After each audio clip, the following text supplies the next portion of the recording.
Story की शुरुआत एक नए दिन से होती है। लिंगशी के फ़ोन पर मिंग्यू डिज़ाइन ग्रुप चैट का नोटिफिकेशन आता है। मैसेज में बताया जाता है कि शंघाई ग्रुप के नए स्काई क्रैपर्स प्रोजेक्ट की बिडिंग ओपन हो चुकी है और उनकी छोटी सी कंपनी भी इसके लिए एलिजिबल हो गई है।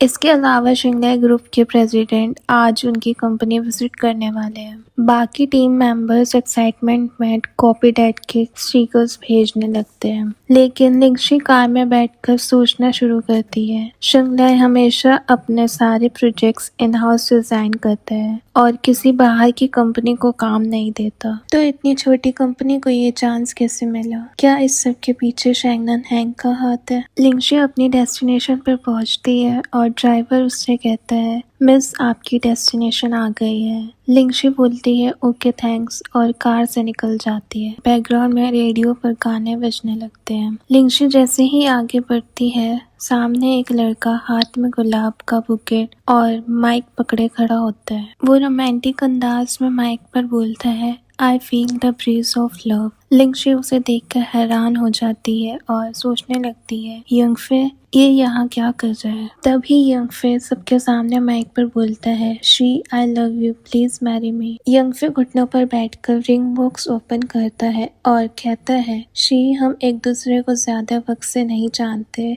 लेकिन मुझे यकीन है कि मैं तुमसे प्यार करता हूँ। क्या तुम मुझे अपनी पूरी जिंदगी तुम्हारी देखभाल करने का मौका दोगी? लिंगशी ऑकवर्ड फील करती है और उसे चुपचाप देखती रह जाती है और उसके आसपास में लोग इकट्ठा होने लगते हैं। तभी वहाँ एक लग्जरी कार आकर रुकती है। उसमें शैंगनन हैंग बाहर निकलता है और इस प्रपोजल सीन को देखकर उसके माथे पर शिकन आ जाती है। यंगफे कंटिन्यूसली सबके सामने चिल्लाता है, शी मैरी मी। दूर से ये सब देखते हुए शैंगनन हैंग मन में सोचता है, मेरी इन्वेस्टिगेशन के हिसाब से लिंगशी का कोई बॉयफ्रेंड नहीं था, तो फिर ये लड़का कौन है? आखिरकार लिंगशी प्रपोजल को साफ मजाक समझते हुए मना कर देती है और कहती है, सॉरी मैं यस नहीं बोल सकती, मुझे अभी जाना है। वो यंगफे को वहाँ अकेला छोड़कर आगे बढ़ने लगती है। यंगफे रिंग बॉक्स को टाइट पकड़ता है और तुरंत खड़ा हो जाता है। वो लिंगशी का रास्ता रोकते हुए इमोशनल होकर बोलता है, शी मैं जानता हूँ कि मैं इतना अमीर नहीं हूँ कि तुम्हारी हर ख्वाहिश पूरी कर सकूँ, पर मैं तुम्हारी देखभाल करने और तुम्हें खुश रखने की पूरी कोशिश करूँ। वो मासूम और दुखी चेहरा बनाकर आगे कहता है, इसलिए प्लीज मुझे इनकार मत करो, ठीक है? मैं तुमसे सच में बहुत ज्यादा प्यार करता हूँ। आपस में खड़े लोग भी लिंगशी पर प्रेशर डालने लगते हैं। एक लड़की बोलती है, हाँ बोल दो ना, ऐसा इंसान मिलना आसान नहीं जो तुमसे इतना प्यार करे। तभी एक दूसरा आदमी कहता है, हाँ हर वक्त लग्जरी कार्स और विलास के बारे में मत सोचो, थोड़ा रियलिस्टिक बनो। यंगफे मन ही मन शातिर तरीके से सोचता है, तो अब तुम मुझे कैसे इनकार करोगी? उसका प्लान लिंगशी को पब्लिक के सामने मटेरियल गर्ल दिखाकर हाँ बोलने पर मजबूर करना था, लेकिन लिंगशी उसकी चालाक चाल समझ जाती है और बोलती है, प्रपोजल फेल हुआ तो मुझे मटेरियल गर्ल दिखाकर यस बोलने पर मजबूर कर रहे हो? बहुत बढ़िया यंगफे।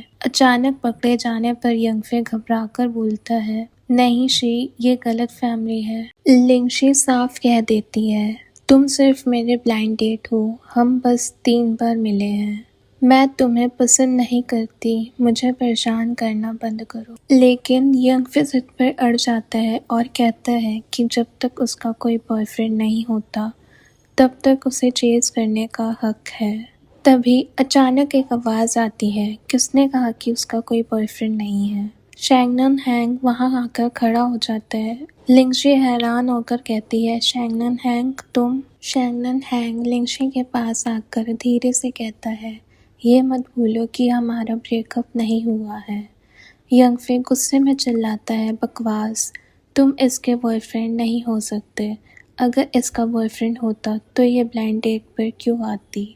शैंगनन हैंग लिंगशी के कंधे पर हाथ रखता है और बोलता है, मुझे तुम्हें हमारे बारे में सफाई देने की कोई ज़रूरत नहीं है, अब यहाँ से चले जाओ। यंगफे गुस्से से कहता है, तुम? देख लूँगा तुम्हें, और गुस्से में वहाँ से चले जाता है। वो गुस्से में अपना बुके ज़मीन पर फेंक कर वहाँ से चला जाता है।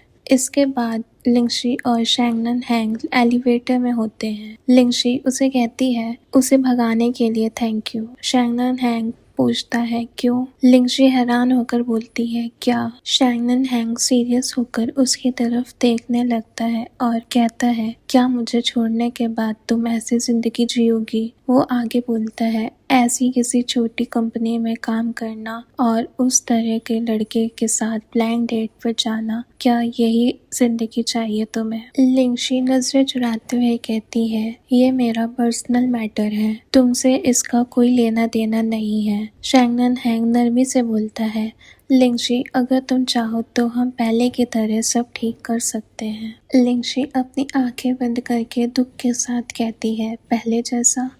अब हम पहले जैसे कभी नहीं हो सकते। तभी एलिवेटर का दरवाज़ा एक आवाज़ के साथ खुल जाता है।